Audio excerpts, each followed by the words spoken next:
아버지의 병원비를 냈던 사람이 상속권에서 가장 먼저 잘려나갔다. 저희는 3남매예요. 저는 막내고 위로 오빠 둘이 있어요. 아버지는 10년 전에 어머니랑 이혼하셨고 혼자 사셨거든요. 저희는 각자 결혼해서 따로 살고 있었고요. 큰오빠는 사업한다고 바쁘고 둘째 오빠는 외국에 나가서 산지 오래됐어요. 그래서 아버지 챙기는 건 거의 제 몫이었죠. 명절 때도 제가 모시고 생신 때도 제가 찾아뵙고요. 5년 전에 아버지가 당뇨 합병증으로 쓰러지셨어요. 그때부터 병원 생활이 시작됐죠. 신장 기능도 안 좋아지셔서 투석도 받으셨어요. 일주일에 3번씩요. 저는 매번 병원에 모셔다 드렸어요. 새벽같이 일어나서 아버지 모시고 병원 가고 투석 끝나면 다시 집에 모셔다 드리고요. 회사 다니면서 정말 힘들었어요. 병원비도 제가 거의 다 냈어요. 아버지 연금으로는 턱없이 부족했거든요. 한 달에 300만 원씩 들어갔는데 5년이면 얼마예요? 대충 계산해도 2억은 넘게 쓴 것 같아요. 남편이 불평하기도 했어요. 시아버지 병원비 대느라 우리 애들 교육비도 빠듯하다고요. 근데 저는 그래도 아버지를 모실 수밖에 없었어요. 오빠들은 연락도 잘 안 되고요. 큰오빠한테 전화하면 맨날 바쁘다고 하고 둘째 오빠는 외국에 있다는 핑계만 대더라고요. 가끔 용돈 좀 보내달라고 하면 한 번에 50만 원씩 보내고는 자기가 효자인 줄 아는 거예요. 작년 여름에 아버지 상태가 급격히 나빠지셨어요. 신장이 거의 망가져서 이식이 필요하다고 하시더라고요.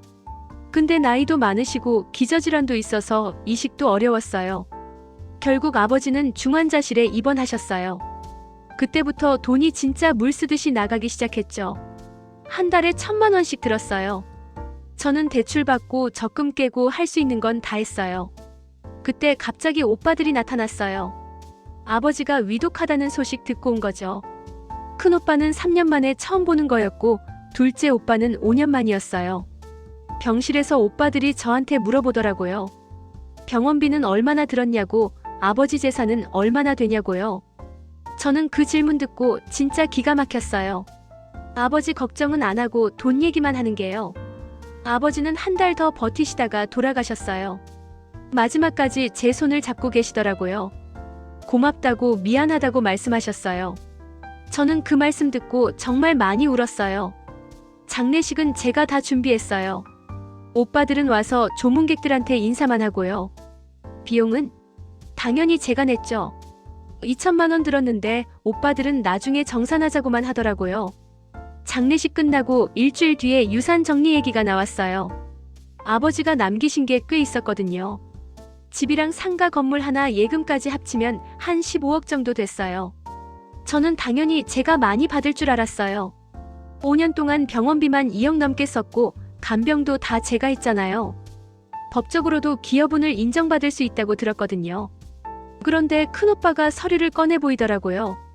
아버지가 10년 전에 쓰신 유언장이었어요. 재산을 3남매가 똑같이 나눠 가지라는 내용이었죠. 저는 말했어요. 그건 10년 전 거고 그 이후로 제가 얼마나 많은 돈을 썼는지 아냐고요. 기여분 청구할 거라고 했죠. 최소한 제가 쓴 돈은 돌려받아야 한다고요. 근데 큰오빠가 변호사를 데려왔어요. 그 변호사가 차갑게 말하더라고요. 유언장이 있으니 기여분은 인정받기 어렵다고요. 병원비 낸 건 자발적으로 한 거니까 돌려받을 수도 없다고요. 저는 이해가 안 됐어요. 5년 동안 아버지 병수발 들고 돈 쓴 게 자발적이라고요? 오빠들은 연락도 안 받고 나 몰라라 했으면서요? 둘째 오빠도 한마디 하더라고요.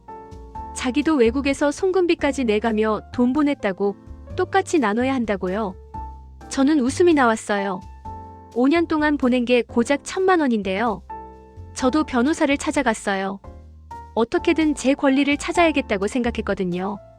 변호사님이 자료를 검토하시더니 말씀하시더라고요. 어렵다고요. 유언장이 법적으로 유효하고 기여분을 인정받으려면 아버지의 재산이 증가했다는 걸 증명해야 하는데 병원비는 오히려 재산을 감소시킨 거니까 인정이 안 된다는 거예요. 저는 화가 났어요.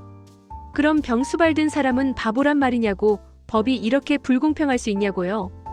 변호사님도 안타까워하시면서 현실이 그렇다고 하시더라고요. 결국 재산은 3등분 됐어요. 집은 팔아서 현금으로 나눴죠. 저도 5억 받았어요. 근데 제가 쓴 돈 빼면 3억밖에 안 남는 거예요.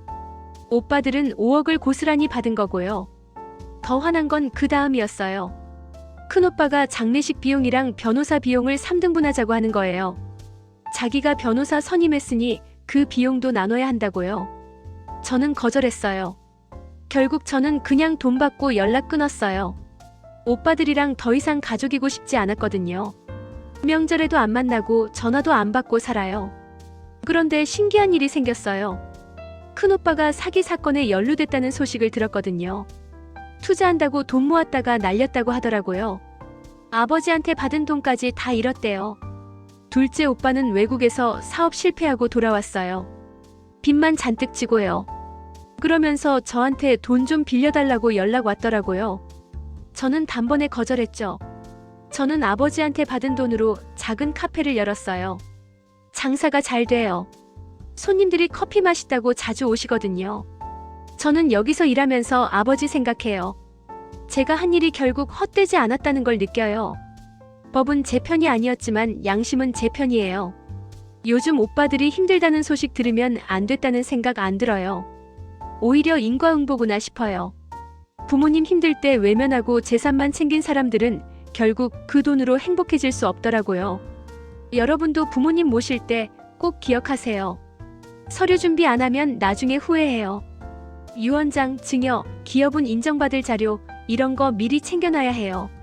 그리고 돈 때문에 효도하는 게 아니라면 나중에 섭섭해하지 마세요. 저는 아버지한테 잘해드린 걸 후회하지 않아요. 그게 사람으로서 해야 할 도리니까요. 구독과 좋아요는 큰 힘이 됩니다. 막장 5분과 함께 특별한 이야기를 함께 해보세요. 우리 주변의 이야기를 빠르게 만나보세요.